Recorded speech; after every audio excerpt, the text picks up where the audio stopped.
Ton vrai pouvoir commence là où tes pensées arrêtent de te saboter? Tu n'imagines pas à quel point ton mental peut changer ta vie, quand tu apprends enfin à le maîtriser. Tu es jugé même quand tu es silencieux. Tu es critiqué même quand tu fais tout bien. Tu es limité par des regards que tu n'as pas choisis. Tu es enfermé par des opinions que tu n'as jamais demandées. Tu te retiens pour plaire à des gens qui ne t'apprécieront jamais. Tu luttes pour convaincre ceux qui ne veulent pas comprendre. Alors arrête de vivre selon leurs règles. Prends ton pouvoir maintenant. Bonjour à toutes et à tous. J'espère sincèrement que vous allez bien et que vous prenez soin de vous. Je me présente, Francine, et je suis ravie de vous retrouver sur Inspire-toi avec Francine, votre espace dédié au développement personnel, aux relations humaines et à la croissance intérieure. Comme à chaque nouvelle vidéo, je vous accueille avec beaucoup de bienveillance, de gratitude et d'amour. Ici, on prend le temps. Le temps de respirer, de se recentrer, de se reconnecter à soi. Je vous invite à vous poser quelques instants, à vous détendre, et surtout à ouvrir votre cœur. Le message que je vais partager avec vous aujourd'hui n'est pas anodin. Il pourrait transformer votre regard sur la vie, vous apporter de la clarté et peut-être même éclairer une étape importante de votre chemin. Alors installe-toi confortablement. Ouvre ton cœur. Et avançons ensemble sur ce chemin de compréhension, d'amour et d'équilibre intérieur. Aujourd'hui, je t'invite à entrer dans un espace intérieur que l'on oublie trop souvent. Un espace où naissent le doute, la peur du regard des autres, et le jugement que l'on finit par porter sur soi-même. Un sujet qui détruit silencieusement, un sujet qui freine des vies entières. Le jugement des autres. Pas le jugement officiel, pas les tribunaux, pas les lois, mais ce regard permanent, ce regard posé sans autorisation.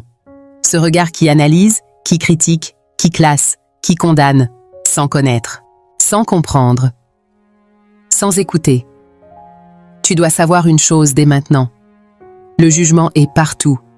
Il est dans les familles. Il est dans les amitiés. Il est dans les relations. Il est dans le couple. Il est dans le travail. Il est dans la société. Nous vivons entourés de personnes que nous n'avons pas choisies, et même parmi celles que nous choisissons. Certaines ne sont pas là pour construire. Elles sont là pour observer, comparer, interpréter, et décider à ta place qui tu es. C'est une réalité. Les personnes qui t'entourent influencent ton niveau de réussite. Elles déposent en toi leurs idées, leurs croyances, leurs peurs, leurs limites, leurs opinions. Tu dois comprendre. Ceci, ce que tu écoutes, finit par te façonner. Ce que tu acceptes, finit par te définir. Les personnes qui jugent ne savent pas dialoguer. Elles ne savent pas écouter. Elles ne cherchent pas à comprendre. Leur spécialité, c'est la critique. Souvent injuste, souvent déguisée, souvent maquillée sous le mot vérité.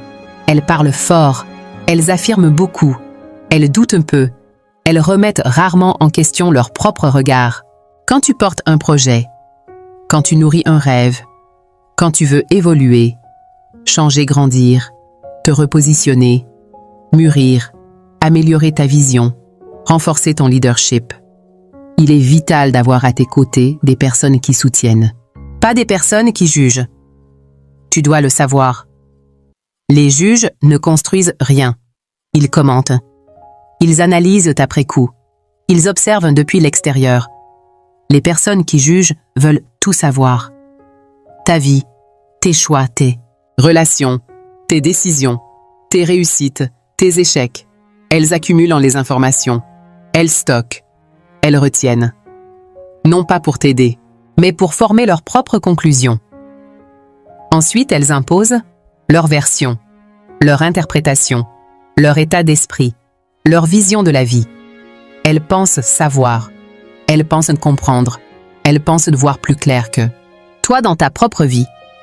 Elles ont un avis sur tout le monde, sur chaque décision, sur chaque attitude. Face à une personne juge, tu dois être lucide, tu dois être vigilant. Tu dois protéger ton espace intérieur, demander conseil à une personne. Juge est une erreur, parce qu'elle ne conseille pas. Elle contrôle. Les juges fonctionnent comme des contrôleurs.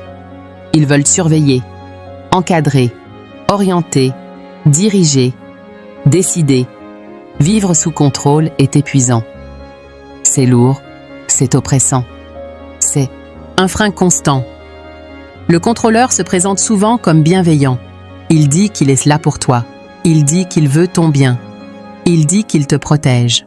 Mais son objectif réel est ailleurs. Il veut tout maîtriser.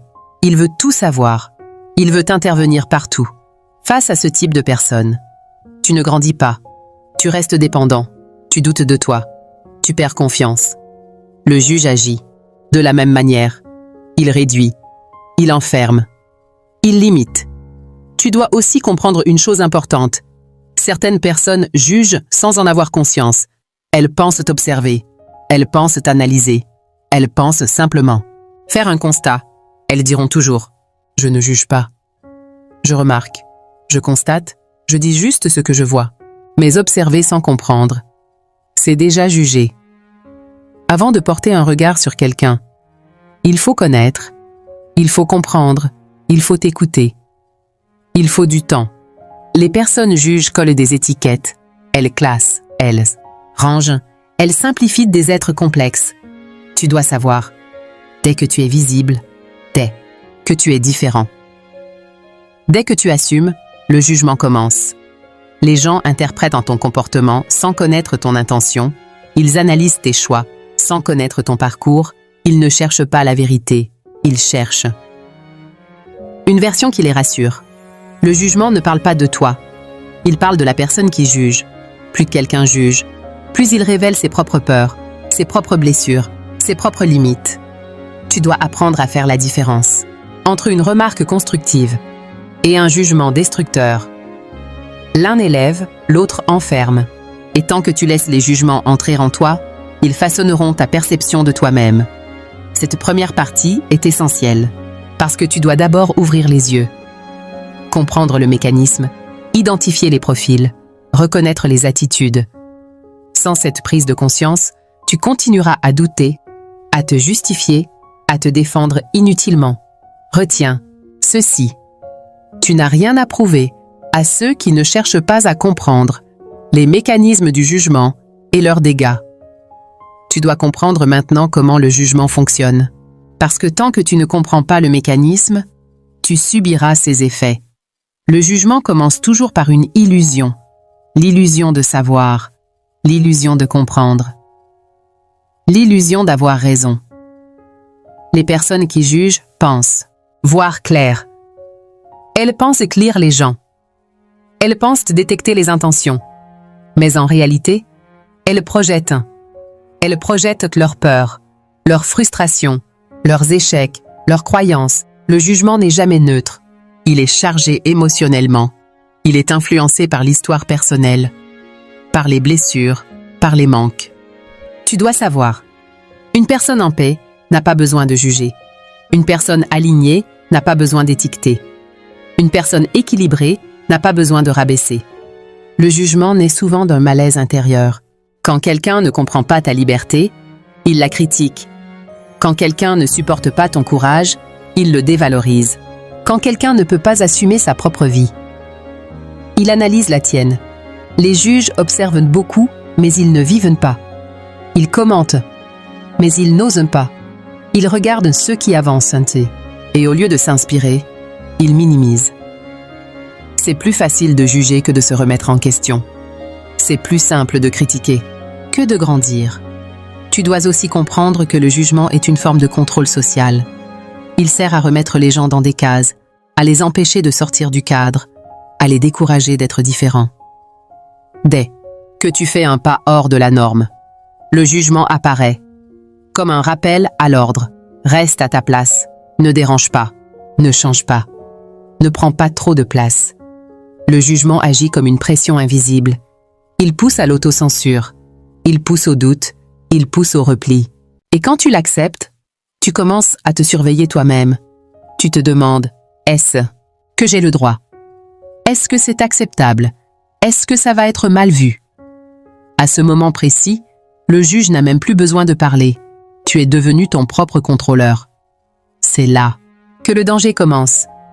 Parce que le jugement extérieur devient une voix intérieure, une voix qui critique, qui limite, qui empêche. Tu dois être très attentif à cela, car beaucoup de personnes n'échouent pas par manque de capacité, mais par excès de jugement intégré. Elles doutent avant même d'agir. Elles s'excusent avant même de parler. Elles reculent avant même d'essayer. Les personnes qui jugent créent un climat de tension, un climat de peur, un climat de méfiance. Dans ce climat, on ne peut pas être soi-même, on ne peut pas évoluer librement. On ne peut pas expérimenter. Or, grandir demande de l'espace, changer demande de l'air, évoluer demande de la liberté. Les juges ne donnent pas de l'espace, ils resserrent. Ils étouffent, ils enferment, ils veulent tout expliquer, tout interpréter, tout définir. Et toi, si tu les écoutes trop, tu commences à te voir à travers leurs yeux.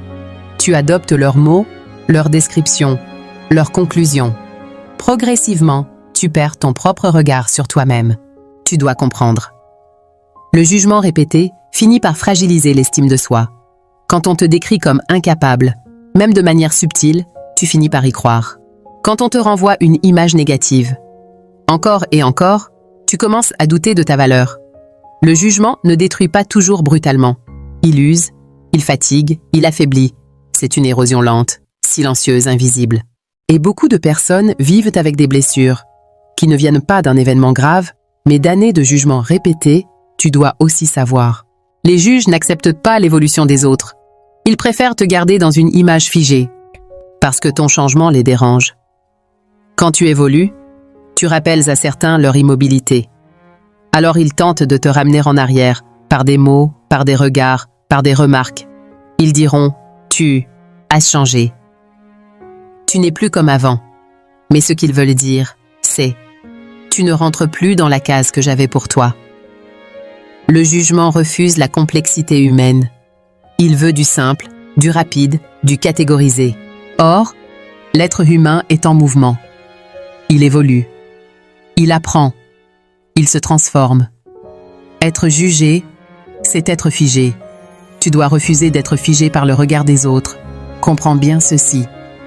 Le jugement est un raccourci mental. Pas une vérité. Il ne définit pas qui tu es.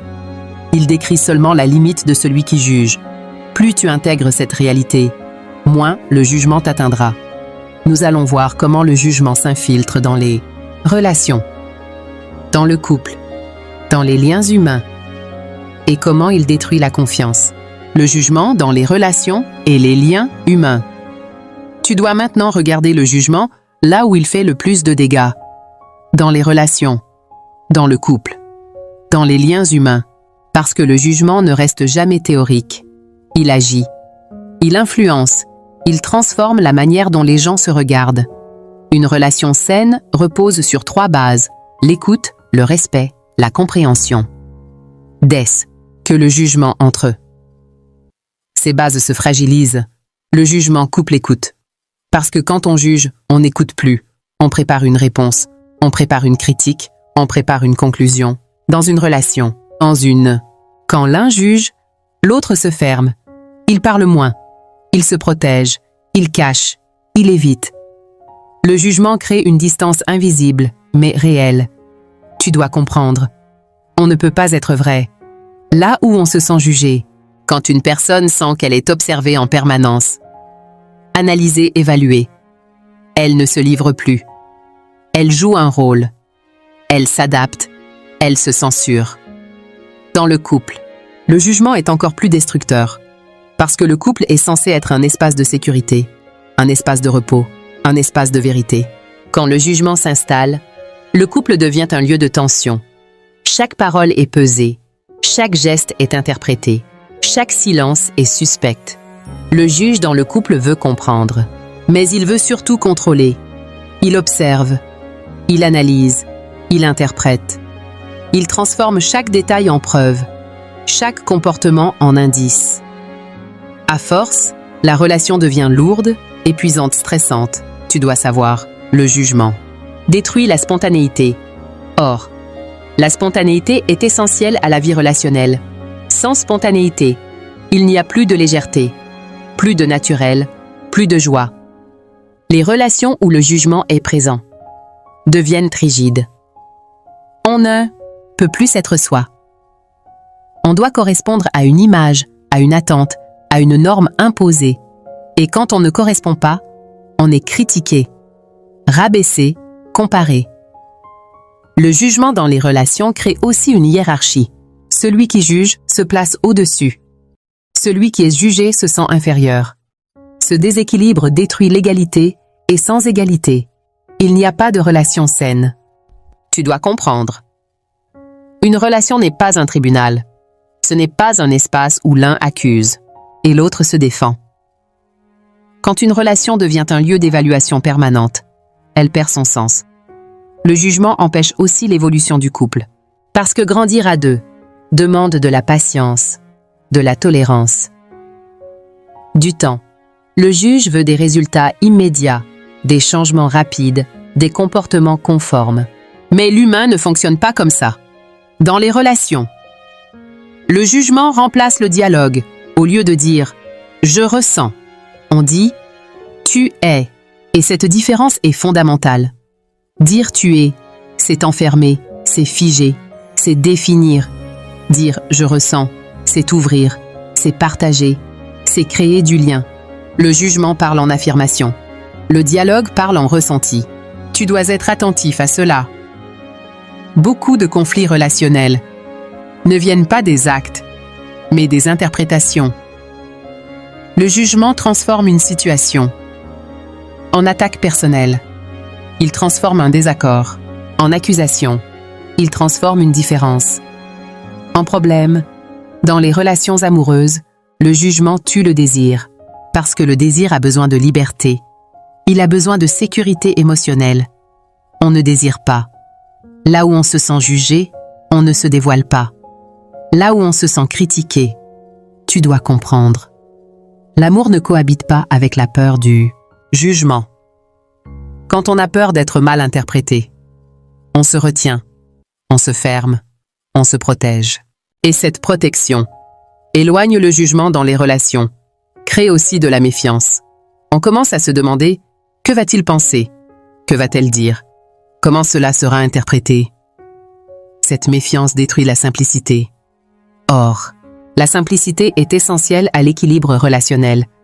Tu dois aussi savoir, le jugement dans les relations ne touche pas que celui qui est jugé. Il abîme aussi celui qui juge, parce qu'il le maintient dans une posture de supériorité, de contrôle, de rigidité. Il l'empêche d'apprendre, de comprendre, d'évoluer. Le juge relationnel n'apprend pas. Il confirme ses croyances. Il ne cherche pas à découvrir l'autre. Il cherche à confirmer son opinion. Et cela ferme toute possibilité de croissance commune dans les relations saines. On observe sans condamner, on questionne sans accuser, on exprime sans imposer. Le jugement empêche cela. Tu dois donc être très clair. Si une relation est dominée par le jugement, elle devient toxique. Même si elle semble stable, même si elle dure, même si elle est silencieuse, la stabilité sans liberté n'est pas une réussite. Nous allons parler du jugement intérieur, de cette voix que tu développes à force d'être jugé. Et comment t'en libérer? Le jugement intérieur était la libération personnelle. Tu dois maintenant comprendre le point le plus important. Le jugement le plus dangereux n'est pas toujours celui des autres, c'est celui que tu finis par porter sur toi-même, à force d'entendre, à force de subir, à force d'être observé, critiqué, évalué, tu intègres. Le regard extérieur devient une voix intérieure. Cette voix te parle, elle te freine, elle te questionne sans cesse. Avant d'agir, avant de parler, avant de choisir, tu te demandes, est-ce que c'est bien? Est-ce que c'est normal? Est-ce que je ne vais pas être mal perçu? À ce moment-là, le jugement n'a plus besoin d'être exprimé. Il vit déjà en toi. Tu dois être lucide. Beaucoup de limites personnelles ne viennent pas de l'extérieur. Elles viennent de cette voix intérieure construite par le jugement répété. Tu commences à te corriger, à te retenir, à t'adapter. Tu réduis ton authenticité, tu diminues ton élan, tu freines ton potentiel. Le jugement intérieur agit comme un filtre.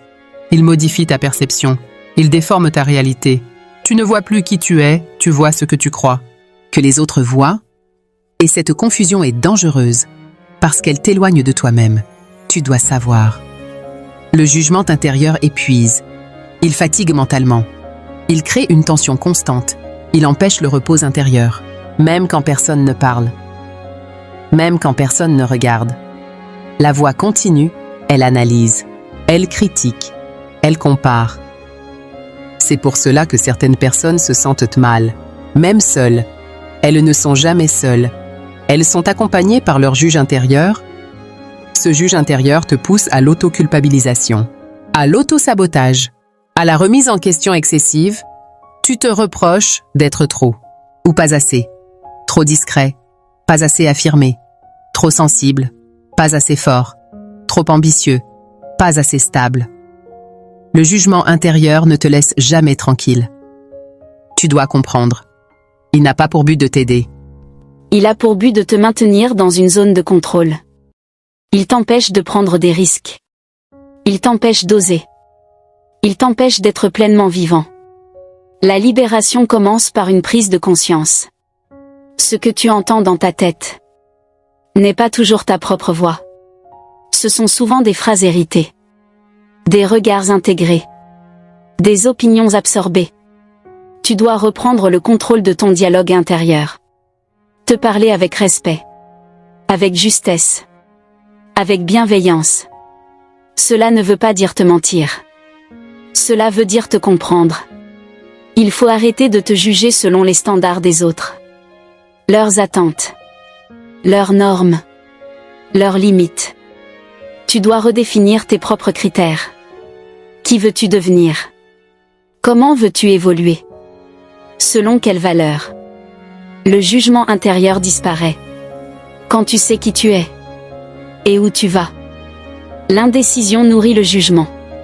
La clarté le fait taire. Tu dois aussi accepter une vérité. Quoi que tu fasses, tu seras jugé. Alors te juger toi-même en plus n'a aucun sens. Tu dois arrêter de chercher l'approbation permanente. Elle ne viendra jamais totalement. Même quand tu fais bien, quelqu'un trouvera à redire. Même quand tu réussis, quelqu'un minimisera. Même quand tu avances, quelqu'un critiquera. Cette réalité doit te libérer, pas t'écraser. Parce qu'elle te montre que tu n'as rien à perdre à être toi-même. Le jugement intérieur diminue quand tu cesses de vouloir plaire à tout le monde.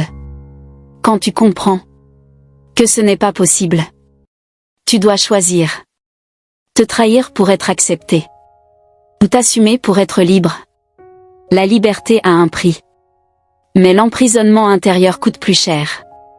Te libérer du jugement, c'est te rendre à toi-même. C'est retrouver ton énergie, ton élan, ta spontanéité. C'est arrêter de vivre en représentation. Tu n'es pas né pour convaincre tout le monde. Tu es né pour te réaliser. Conclusion.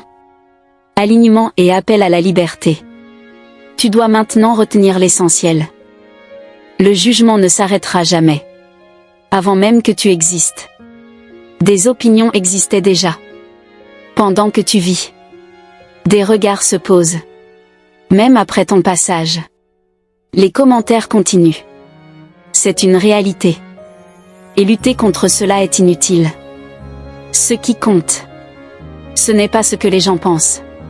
C'est ce que tu décides d'accepter. Tu dois arrêter de te définir à travers le regard des autres. Ce regard est changeant, instable, contradictoire. Aujourd'hui on t'applaudit. Demain on te critique. Après-demain on t'oublie. Bâtir ta valeur sur cela, c'est construire sur du sable. Tu dois devenir ton propre repère. C'est à toi, et à toi seul, de décider qui tu es, qui tu deviens, comment tu évolues. Les gens mettront toujours des étiquettes. Bon, mauvais, trop, pas assez. Mais aucune étiquette ne peut contenir une personne entière.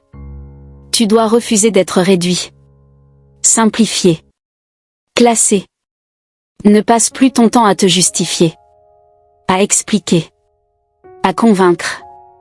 Les gens entendent ce qu'ils veulent entendre. S'expliquer face au jugement, c'est nourrir le jugement. Tu dois apprendre à te taire quand le silence protège, et à parler quand la parole construit. Tu n'as pas à te défendre devant ceux qui ont déjà décidé.